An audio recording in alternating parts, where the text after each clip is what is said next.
Hello.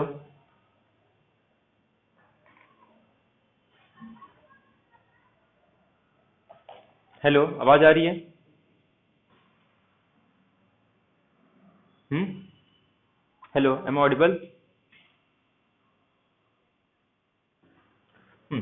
तो इसका use कब होता है? जब हम लोग किसी इनिशियल वैल्यू प्रॉब्लम को सॉल्व करेंगे ऑर्डिनरी डिफरेंशियल इक्वेशन में, तब इसका यूज करते हैं हम लोग। पार्शियल डिफरेंशियल इक्वेशन में भी यूज करते हैं, बट उसके लिए अपने को पार्शियल डेरिवेटिव का भी पता होना चाहिए। बट इसमें पार्शियल डेरिवेटिव का क्वेश्चन एमएस सेट में भी नहीं आता, नेट में तो ये सब आता ही नहीं। तो अगर जैसे फॉर एग्जांपल अपने को कोई डिफरेंशियल इक्वेशन दिया है, initial value problem, y double dash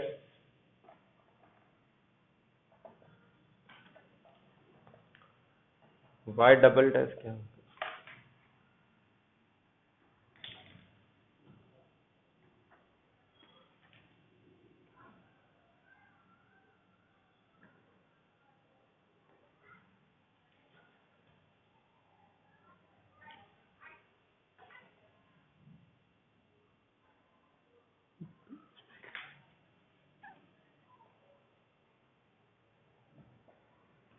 हम्म।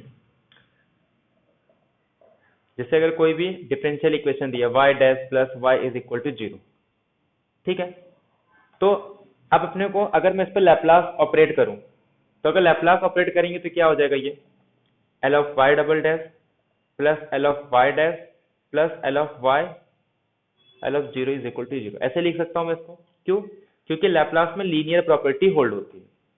अब मैं y डबल डैश का भी लैपलास निकाल सकता हूँ। y डबल डैश का लैपलास क्या होगा बोलो?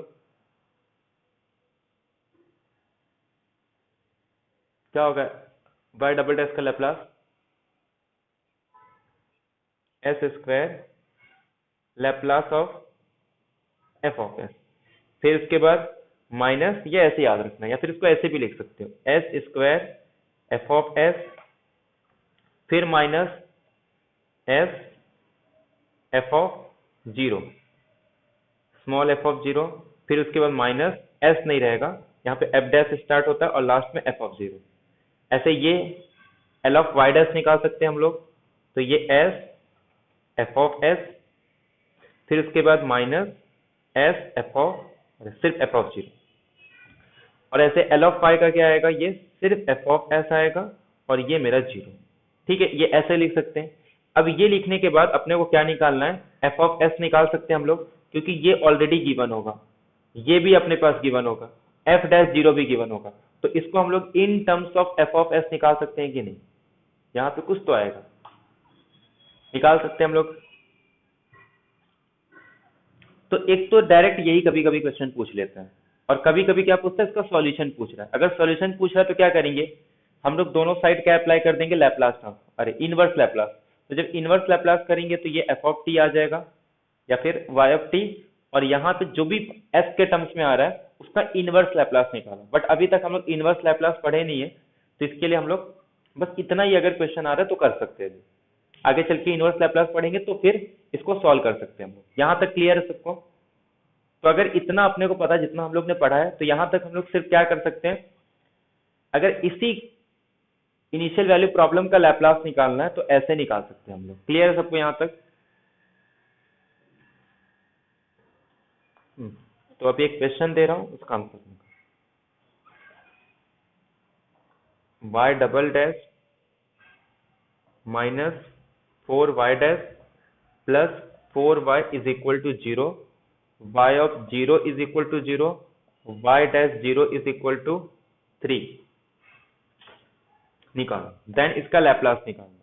लैपलास मतलब y ऑफ s की वैल्यू निकालनी है। कैलकुलेट करो इसको।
आया किसी का?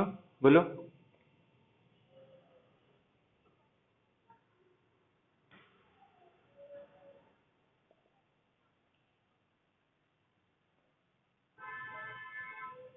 नहीं नहीं, वैसा कुछ नहीं आ रहा है इतना हार्ड।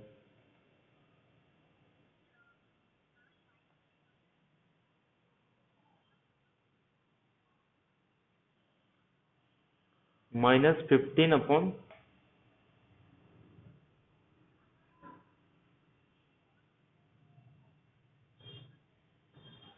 नहीं नहीं नहीं नहीं, ऐसा नहीं आएगा, ऐसा कुछ नहीं आएगा।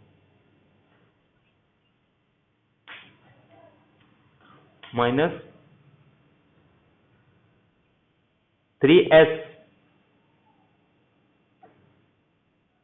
और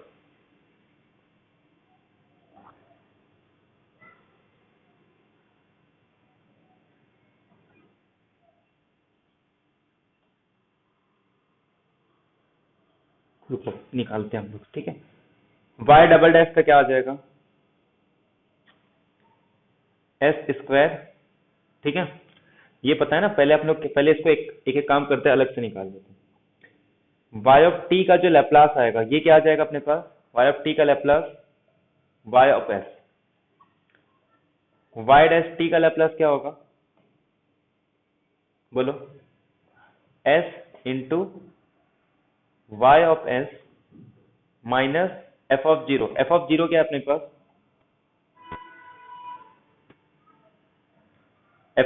f ऑफ जीरो या y ऑफ जीरो कितना है? जीरो। तो ये सिर्फ इतना ही आएगा। इसके बाद जब इसका y डबल डैश t का निकालेंगे, तो ये फॉर्मूला क्या होता है अपने पास? s² y of s minus s into f of zero, मतलब y ऑफ जीरो। तो y ऑफ जीरो फिर से क्या आ जाएगा? जीरो। तो ये पार्ट भी हट गया, तो सिर्फ मेरे पास माइनस f डैश जीरो बचेगा। f डैश जीरो मतलब y ऑफ s का डेरिवेटिव। तो y डैश का डेरिवेटिव क्या आएगा अपने पास? यही आएगा, यही आने वाला है, समझ में आ रहा है। और यहाँ पे इसके प्लेस पे क्या पुट करेंगे? जीरो। तो ये फिर से जीरो आ गया। समझ में आ रहा है क्या कर रहे हैं हम लोग? ये अगर मैं इसको पूरा लिखूं, s² y of s minus s into y of zero minus y dash zero. तो ये s² y of s minus y of zero कितना दिया अपने को? जीरो। तो ये पूरा हट जाएगा और सिर्फ क्या बचेगा? ये माइनस। सब वैल्यू मिल गई अपने को। यहां तक किसी को डाउट है? ये अपने पास जीरो था। 2 मिनट रुको। ये समझ में आ गया ना? अब कैलकुलेट करो, देखो क्या आ रहा है। मैं आ रहा हूँ 2 मिनट में।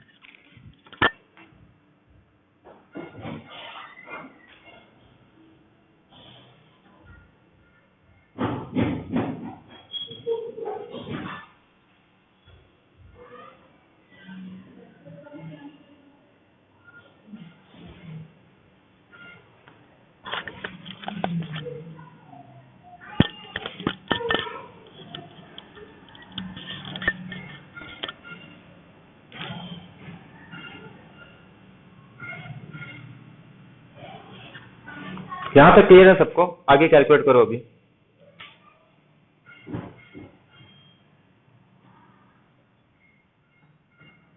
अरे अभी वैल्यू पुट कर दो ना, सब मिल गया ना। y ऑफ s निकालना है, लैप्लास निकालना है, मतलब y ऑफ s निकालना है ना अपने को। y डबल डैश की वैल्यू पुट करो। y डैश की, रुको रुको मैं ही निकालता हूँ। y डबल डैश क्या होगा? s² y ऑफ s -3, ठीक है। -4 टाइम्स y डैश के प्लेस पे क्या लिखेंगे हम लोग? s y of s plus 4 times y of s, ठीक है, इज इक्वल टू 0। तो there four s² y of s -3 -4s y of s -4, ये क्या था?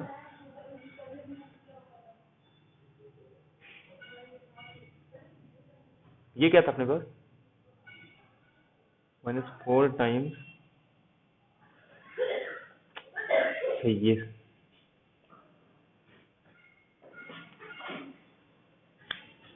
Is equal to 0।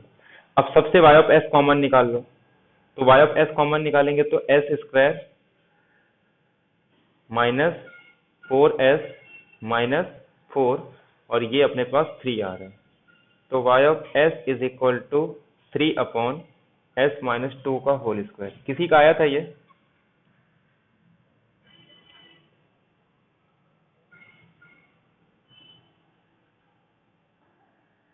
लैप्लास निकालना मतलब क्या होगा? y ऑफ s का लैप्लास क्या होगा? y ऑफ s ही होगा ना। ये आया था किसी का 3 अपॉन s माइनस 2 का होल स्क्वायर। हेलो, समझ में आया ये सबको? अब अगर सपोज इसी का अपने को इनवर्स लैप्लास पूछते हैं, +4 है ना,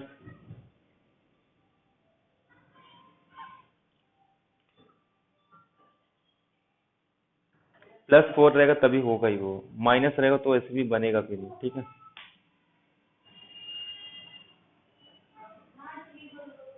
ठीक है, +4 रहेगा तो फॉर्मूला भी नहीं बनेगा ना वो, क्योंकि ये जो भी रहता है s-2 का स्क्वायर, तो ये माइनस रहेगा तब तो फिर उसको अलग सॉल्व करना पड़ेगा अपने। क्लियर है सिर्फ?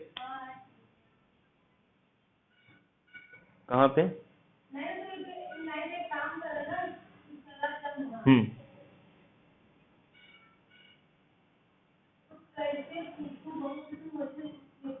वो सब तो पुट करके ही आए ना हम लोग यहाँ पे, वो सब तो स्टार्टिंग में पुट कर दिए थे। हाँ, समझा नहीं मैं क्या? ठीक है ठीक है, फिर से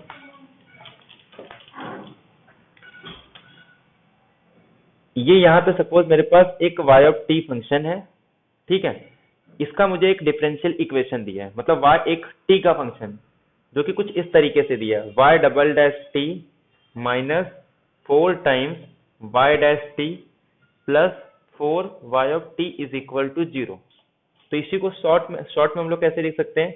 y double dash minus 4 y dash plus 4 y is equal to 0। Clear है ये? और उसके बाद अपने को इनिशियल कंडीशन क्या दिया है? y of 0 is equal to 0 और y dash 0 is equal to 3। मतलब t को 0 पुट करेंगे तो 0 और उसके डेरिवेटिव पे अगर t के प्लेस पे 0 पुट करेंगे तो 3 आएगा। ये क्लियर है? ये अपने को गिवन दिया है। यहां तक किसी को डाउट है? तो ये अपने को गिवन है। अब क्या पूछ रहा है? इसका लैप्लास निकालना है। तो लैप्लास निकालना तो मैं एल ऑपरेटर अप्लाई करूंगा। ये किस पे अप्लाई कर रहा हूं? y double dash minus 4y dash plus 4y, 0 का तो 0 ही आएगा, ठीक है। तो अब ये लीनियर प्रॉपर्टी का यूज करके हम लोग ने क्या किया? Laplace of y double dash minus 4 times Laplace of y dash plus 4 times Laplace of y is equal to 0, ऐसे लिख सकते हैं। अब मैं क्या करता हूँ, सबको अलग अलग कैलकुलेट करता हूँ। ये यहां तक हो गया मेरे पास। अब मुझे ये y डबल डैश का लैप्लास निकालना है, y डैश का लैप्लास निकालना है और y का लैप्लास निकालना है। तो जो y का लैप्लास है उसको मैंने नाम दे दिया, लैप्लास किस में आता है? s के टर्म्स में आता है ना, तो y ऑफ s नाम दे दिया इसको मैंने, ठीक है। अब इसके बाद y डैश का लैप्लास निकालना है, तो इसका फॉर्मूला क्या है अपने पास? s into Laplace of y of s minus y of 0। वहां पे हम लोग f के टर्म्स में लिखे थे, यहाँ पे y है तो y के टर्म्स में लिखेंगे, क्योंकि यहाँ पे y ऑफ t है ना, पहले f ऑफ t था, तो जहां पे f था उसको y से रिप्लेस कर देंगे हम लोग, ठीक है।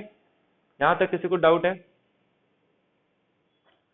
अब ये तो गिवन है अपने पास कि y of 0 is equal to 0 और y डैश 0 की वैल्यू 3 है, तो ये गिवन है। तो इसको मैं एक काम करता हूँ, इसको हटा देता हूँ। तो मेरे पास y का भी लैप्लास मिल गया और y डैश का भी लैप्लास मिल गया। अब हम लोग को क्या निकालना है? y डबल डैश का लैप्लास निकालना है। तो y डबल डैश का लैप्लास का फॉर्मूला क्या अपने पास? s square Laplace of y of s minus s times y of 0 minus y dash 0। अब y ऑफ 0 की वैल्यू 0 है तो ये पूरा टर्म तो हट जाएगा, तो ये पूरा कैंसिल हो गया। और y डैश जीरो की वैल्यू कितनी है 3, तो ये कितना आ जाएगा मेरे पास -3। यहां तक किसी को कोई डाउट है? ये s के टर्म्स में नहीं, इससे कुछ नहीं है। यहां तक किसी को डाउट है? अब ये L ऑफ y को हम लोग क्या लिखेंगे, लैप्लास ऑफ y क्या है अपने पास, y ऑफ s है, क्योंकि इसको हम लोग ने ऑलरेडी ले लिया है कि y के लैप्लास को हम लोग क्या बोलेंगे, y ऑफ s। ऐसे यहां पे भी L ऑफ y को क्या लिख सकते हैं हम लोग, y ऑफ s। अपने को यहाँ पे y का लैप्लास चाहिए था, y ऑफ s आ गया। y डैश का लैप्लास चाहिए था, s times y of s आ गया। y डबल डैश का लैप्लास चाहिए था, तो s square y of s minus 3। अब ये सारी वैल्यू को पुट कर देता हूँ यहाँ पे।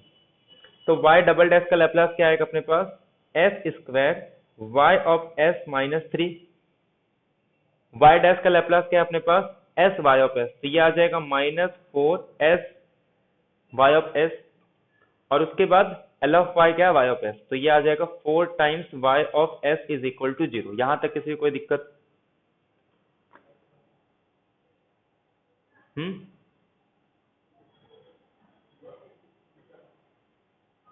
यहां तक किसी को कोई प्रॉब्लम है? अब ये जो कांस्टेंट है उसको राइट साइड में लेके चले जाते हैं, तो ये मेरे पास यहाँ पे 3 आ जाएगा। यहाँ पे भी y ऑफ s है, यहाँ पे भी y ऑफ s है, यहाँ पे भी y ऑफ s है। y ऑफ s को मैं ले लूंगा कॉमन, तो ये आ जाएगा मेरे पास s स्क्वायर, यहाँ से आ जाएगा -4 और यहाँ से कॉमन आ जाएगा, अरे ये -4s और यहाँ से +4। तो y ऑफ s की वैल्यू आ जाएगी, इसको उठा के ये साइड लेके आएंगे, तो ये अपने पास s-2 का होल स्क्वायर है, तो 3/s-2 का होल स्क्वायर। अभी क्लियर हुआ सबको? तो ये भी सेट का ही क्वेश्चन है। कब पूछा था, जून 2019 में, मतलब अभी पूछा था जून 2019 में। मतलब ऐसे भी क्वेश्चन पूछने के चांसेस हैं।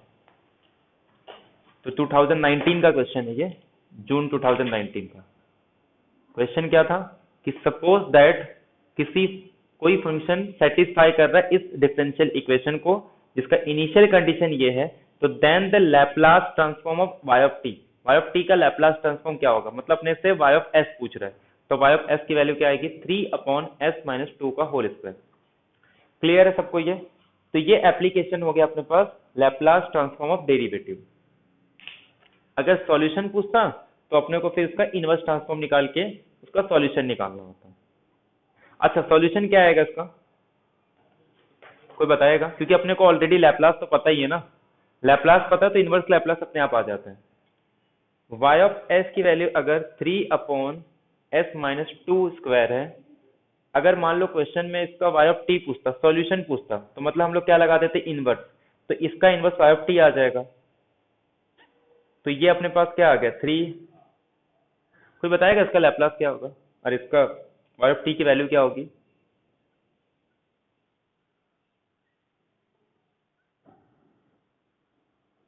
अपॉन 2। समझ में आया कैसे कि यही, जब भी ऐसा कुछ आता है ना पहले तो 2 को हटा दो।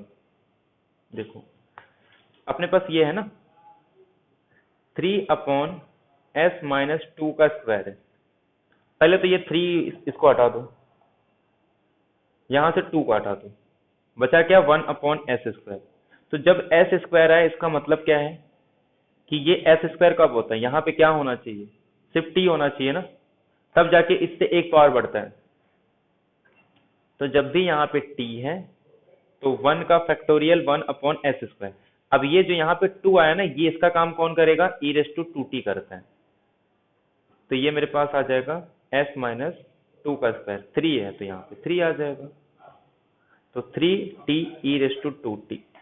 समझ में आया सबको? ये निकालो, इसका लैप्लास यही आएगा 3t e⁻²t। क्या आएगा इसका लैप्लास, निकालो।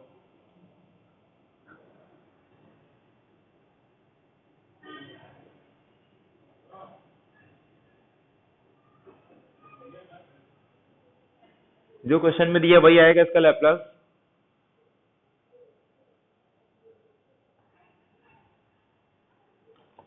एक बार इसको वेरीफाई करो, यही आ रहा है क्या आएगा इसका लैप्लास बोलो, चाहे डेरिवेटिव फॉर्मूले से यूज करो या शिफ्टिंग प्रॉपर्टी से, बोलो करेक्ट है कि नहीं? चेक करो इसको, क्रॉस वेरीफाई करो इसको, सही है कि नहीं, बोलो यस या नो।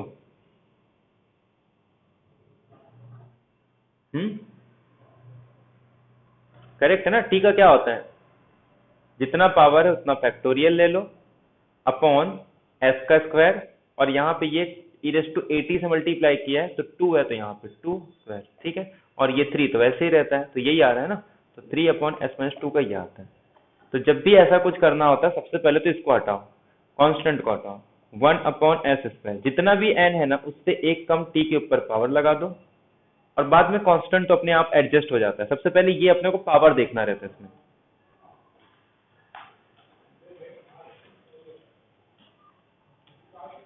तो ये तो हो गया अपने पास किसी डेरिवेटिव का लैप्लास कैसे निकालते हैं। अब अगर यही पूछ ले कि किसी इंटीग्रल का लैप्लास निकालना है, तो जैसे मान लो कोई एफ ऑफ यू का फंक्शन है, ये यू इसके लिए ले रहे हैं क्योंकि अपना टी में लेते हैं, तो टी को तो इंटीग्रेशन के टर्म्स में लिखेंगे तब जाके ये फंक्शन टी के टर्म्स में आएगा, तो एक डमी वेरिएबल यूज किया यू, और अब मुझे क्या निकालना है, इसका लैप्लास निकालना है। इसके पहले हम लोग क्या किए थे, डेरिवेटिव का लैप्लास निकाल रहे थे, अब हम लोग क्या करेंगे, इंटीग्रेशन का लैप्लास निकालेंगे। तो इंटीग्रेशन का Laplace 1/s phi of s, clear है सबको ये? इस f ऑफ, बस इतना ही है, जैसे इंटीग्रेशन का लैप्लास निकालना है, f ऑफ u का लैप्लास निकाल लो और उसी को s से डिवाइड कर दो। अब अगर मान लो मल्टीपल इंटीग्रल हो गया, 2 टाइम है तो 2 टाइम, n टाइम है तो मतलब अगर ये n टाइम है तो यहाँ पे 1/s/n से। किसी को डाउट है यहाँ पे?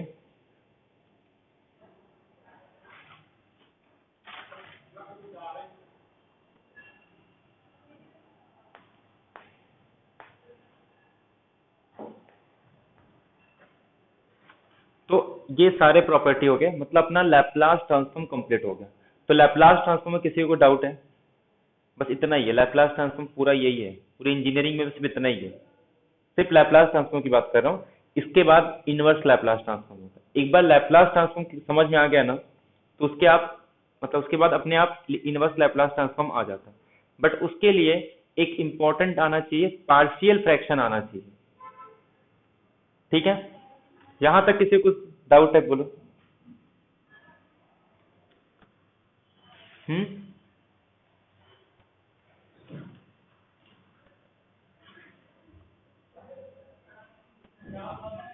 हेलो, अब आता है अपने पास इनवर्स लैप्लास ट्रांसफॉर्म।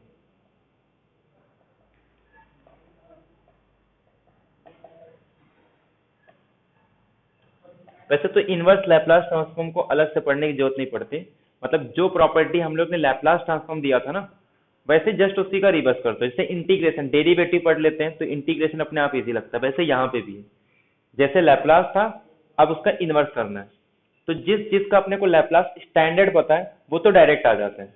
जैसे सबसे पहले हम लोग क्या देखे थे, t⁻n, इसका लैप्लास क्या था, बोलो t⁻n का लैप्लास क्या था, जल्दी जल्दी बोलो। n⁻⁴ s⁻n+1। तो अगर अपने को अब इनवर्स लैप्लास पूछ ले 1/s⁻n का, तो क्या आएगा आंसर?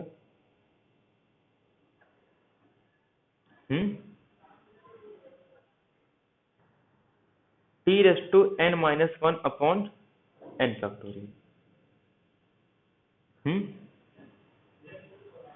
अरे t⁻n इससे एक कम आएगा ना, तो n-1 का फैक्टोरियल।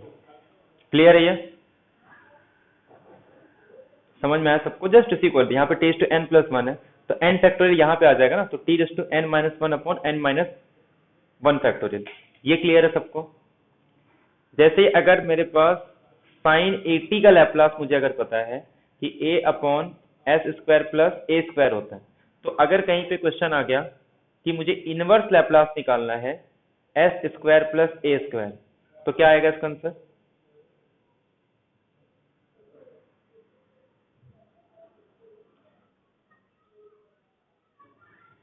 अरे साइन 80 अपॉन ही आएगा,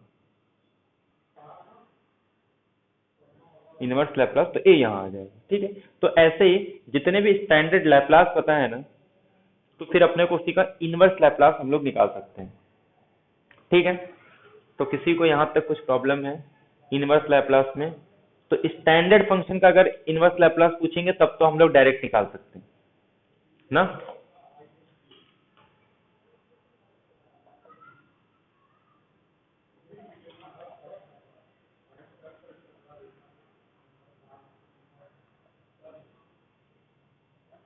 बोलो इसका इनवर्स लैप्लास क्या होगा?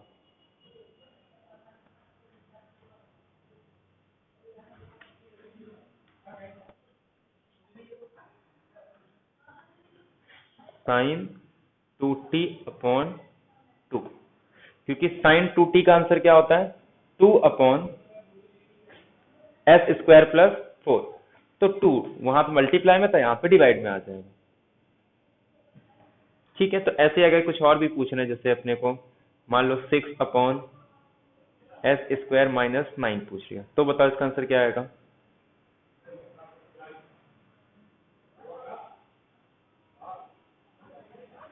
और हाँ, जैसे लैप्लास में लीनियर प्रॉपर्टी होल्ड होता है, ऐसे इनवर्स लैप्लास में भी लीनियर प्रॉपर्टी होल्ड होता है। ठीक है,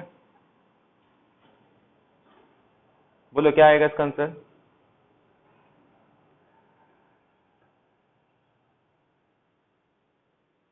साइन हाइपरबोलिक 3t अपॉन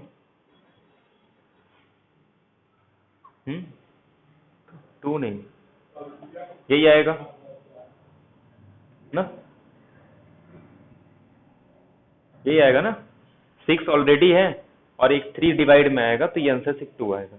ठीक है, तो कुछ अगर स्टैंडर्ड फंक्शन दिए हैं तब तो हम लोग इसका डायरेक्ट निकाल सकते हैं, अगर स्टैंडर्ड फंक्शन का नहीं पता है तब डायरेक्ट नहीं निकाल सकते। अब उसके बाद क्या करना है, मैं नोट्स में ना सारे प्रॉपर्टी भेज दूंगा, तो फिर क्या करना है, पहले ये रिकॉल कर लो। और इसका जैसे शिफ्टिंग प्रॉपर्टी था, जैसे अपने को पता है कि अगर अपने को एफ ऑफ टी का लैप्लास पता है, एफ ऑफ टी का लैप्लास क्या है? फाई ऑफ एस, तो हम लोग क्या करते थे, e raise to a t f of t का लैप्लास निकालते थे। इसका लैप्लास क्या आता था? F of s minus a. तो अब अगर क्वेश्चन में ये पूछ लें कि f of s minus a का इनवर्स लैप्लास क्या होगा, तो इनवर्स लैप्लास क्या आ जाएगा इसका? E raise to a t into f of T.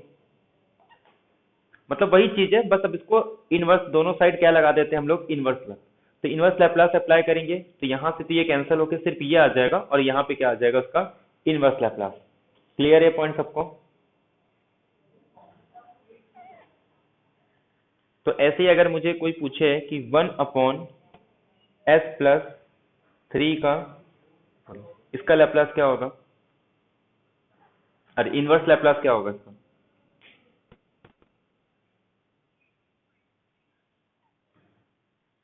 E raise to minus 3t into t. समझ में आ रहा है सबको क्या हो रहा है इसमें?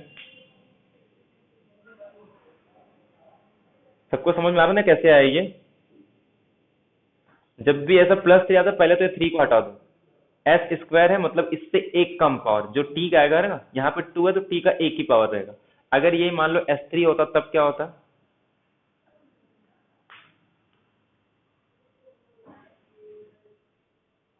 ये टी स्क्वायर हो जाता, और अपॉन में,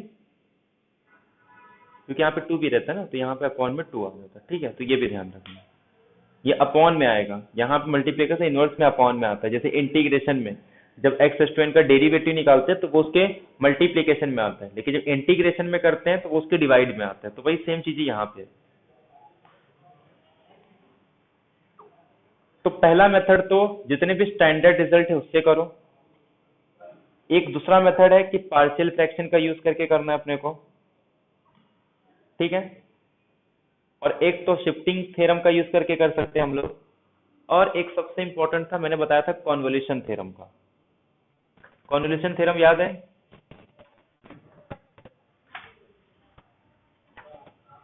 हम्म, किसी को याद है कॉन्वोल्यूशन थ्योरम? अगर किसी दो फंक्शन का कॉन्वोल्यूशन निकालना है तो इसका फॉर्मूला क्या होता है?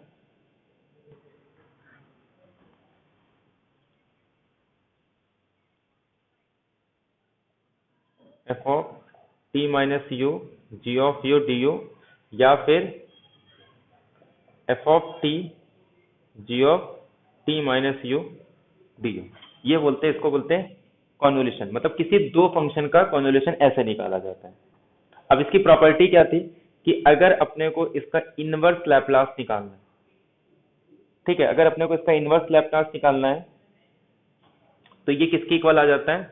सिंपल एफ ऑफ टी का लैप्लास निकाल लो और जी ऑफ टी का लैप्लास निकाल लो, तो ये इसका आंसर हो जाता है। क्लियर है सबको? और इसी प्रॉपर्टी का यूज करके हम लोग इंटीग्रल ट्रांसफॉर्म सॉल्व करते हैं। तो जो इंटीग्रल इक्वेशन, तो इंटीग्रल इक्वेशन सॉल्व करने के लिए हम लोग इसी का यूज करते हैं। तो यहां तक किसी को डाउट है? मतलब अगर कभी इस टाइप का फंक्शन, क्योंकि ये इंटीग्रल इक्वेशन में ऐसे ही फंक्शन दिया होता है, तो जब भी कॉन्वोल्यूशन टाइप का इंटीग्रल इक्वेशन दिया है तो हम लोग क्या करेंगे, अपने को क्या निकालना है, इसको सॉल्व करना है, तो हम लोग इस पे लैप्लास अप्लाई कर देते हैं। ठीक है, और लैप्लास यूज करके फिर हम लोग इस तरीके से इसको कैलकुलेट करते हैं। किसी को डाउट है यहाँ पे?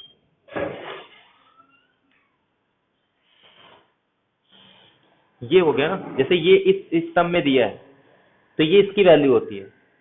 ठीक है, तो जब हम लोग इसका इनवर्स लैप्लास अप्लाई करते हैं ना, इस पर अगर हम इनवर्स लैप्लास अप्लाई करेंगे तो वो इसके इक्वल आ जाता है। मतलब एफ ऑफ टी का लैप्लास निकालो और जी ऑफ टी का लैप्लास निकालो, बस। क्लियर है सबको ये?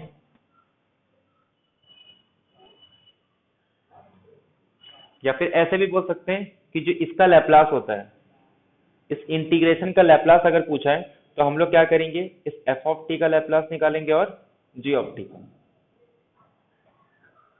मतलब एफ ऑफ एस और जी ऑफ एस। तो वो यहां से आता है, तो अपने को जब भी इसमें लैप्लास ऑपरेट करते हैं तो इसका आंसर क्या आता है? एफ ऑफ टी का लैप्लास और जी ऑफ एस का लैप्लास, जी ऑफ टी का लैप्लास, या फिर ऐसे। क्लियर है सबको ये?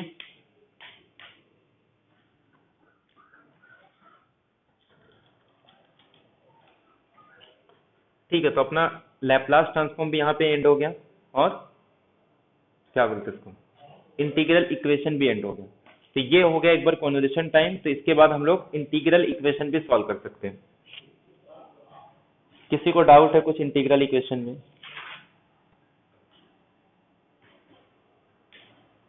इंटीग्रल इक्वेशन या लैप्लास ट्रांसफॉर्म किसी को डाउट है? थोड़ा प्रैक्टिस करो इसका, क्योंकि अगर जब तक प्रैक्टिस नहीं करोगे तो ये पूरा कैलकुलेशन पार्ट ही है, अप्लाइड बिना कैलकुलेशन के आएगा नहीं। ठीक है, तो जितना प्रैक्टिस करोगे उतना कंफर्टेबल रहेगा इसमें। ठीक है, तो पूरे इंटीग्रल इक्वेशन में या लैप्लास में किसी को डाउट है?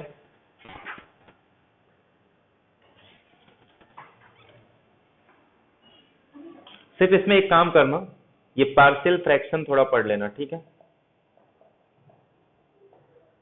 12th वाला जो पार्शियल फ्रैक्शन है ना, बस उतना ही। क्योंकि पार्शियल फ्रैक्शन से ही अगर कॉम्प्लिकेटेड आ गया तो उसको पार्शियल फ्रैक्शन से अलग अलग करके तब हम लोग उसका इनवर्स लैप्लास निकाल सकते हैं।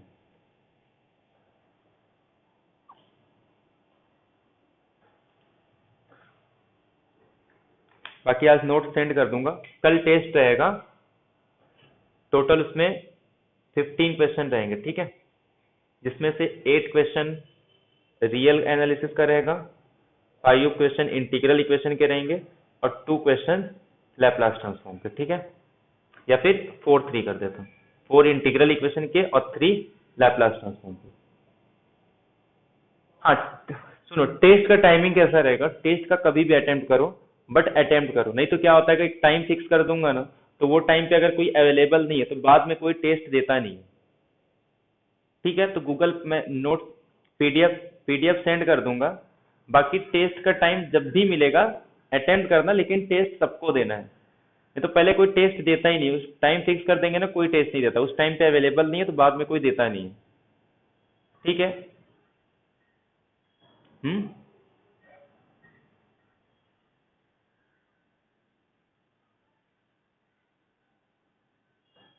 नहीं नहीं, वो ओपन ही रहता है। ठीक है, तो इसके लिए ओपन ही रहेगा। तो जब भी अटेम्प्ट करना, बट जो भी टाइम दिया है उतने ही टाइम में अटेम्प्ट करना, बट जब भी टाइम मिलेगा तब अटेम्प्ट करना, बट सबको अटेम्प्ट करना है, ठीक है। देखो टेस्ट इंपॉर्टेंट होता है, लास्ट टाइम भी ऐसे हुआ तो कोई टेस्ट नहीं दे रहा था, मतलब पहले स्टार्टिंग में 10, 8, 7, 6, फिर ऐसे एक एक कम होते गए। तो टाइम फिक्स नहीं रहेगा, जब भी टाइम मिलेगा, लेकिन सबको अटेम्प्ट करना है। तो इंटीग्रल इक्वेशन का टॉपिक रहेगा लैप्लास और रियल एनालिसिस। रियल एनालिसिस में पॉइंट सेट टोपोलॉजी के। और किसी को डाउट है? टेस्ट कैसे रहेगा? तो पीडीएफ फॉर्मेट में क्वेश्चन रहेंगे और उसका जो आंसर रहेगा सिर्फ आंसर, मतलब ऑप्शन के नंबर रहेंगे, मतलब इसमें सिर्फ ऑप्शन रहेगा ए, बी, सी, डी, और जो ऑप्शन में जो लिखा रहेगा ना वो पीडीएफ में ही रहेगा, इसमें सिर्फ जो भी ऑप्शन करेक्ट है उस पर टिक करना है, ठीक है। ठीक है, कल कभी भी मैं सेंड कर दूंगा, तो जब भी टाइम मिलेगा उसको अटेम्प्ट करना। जैसे अगर कल नहीं भी हो रहा है तो मंडे को अटेम्प्ट करो, बट सबको टेस्ट अटेम्प्ट करना है। चलो, तो बेस्ट ऑफ लक नेक्स्ट कल के टेस्ट के लिए। तो नेक्स्ट लेक्चर में अपना मंडे को रियल एनालिसिस था ना मंडे को, हाँ, तो मंडे को वही पॉइंट सेट टोपोलॉजी पे जहाँ पे एंड किया था वहीं से कंटिन्यू करेंगे। और नेक्स्ट टॉपिक जो रहेगा लैप्लास भी हो गया, इंटीग्रल इक्वेशन भी हो गया ना। तो नेक्स्ट टॉपिक एक काम करते हैं, सीओबी तो सिंपल टॉपिक है, उसको बाद में ले लेंगे, पहले पीडीई स्टार्ट करते हैं, ठीक है। पहले पीडीई स्टार्ट करते हैं, क्योंकि सीओबी में भी थोड़ा इंटीग्रल इक्वेशन और पीडीई लगता है, तो ओडीई और पीडीई को कंप्लीट करने के बाद फिर सीओबी लेंगे, क्योंकि सीओबी में पूरा ऑर्डिनरी डिफरेंशियल इक्वेशन ही रहता है और पार्शियल डिफरेंशियल इक्वेशन। तो सीओबी को इन दोनों को कंप्लीट करने के बाद करेंगे, ठीक है। बाकी ये सिंपल टॉपिक है सीओबी, ज़्यादा डिफिकल्ट नहीं रहता। अगर ऑर्डिनरी डिफरेंशियल इक्वेशन आता है और पार्शियल डिफरेंशियल इक्वेशन, तो सीओबी बहुत सिंपल है, मतलब ये एक लेक्चर में भी हो सकता है। सीओबी ऐसा है, अगर ये दोनों अच्छे से आ गया ना तो ये एक लेक्चर में हो जाएगा, लेकिन अगर मैं इसको पहले लूंगा तो फिर इसमें 2 लेक्चर चले जाएगा, ठीक है। तो पहले हम लोग पीडीई लेंगे, उसके बाद ओडीई, फिर ओडीई के तुरंत बाद हम लोग सीओबी कंप्लीट करेंगे, ठीक है। और किसी को डाउट है? नहीं तो फिर एंड करते लेक्चर।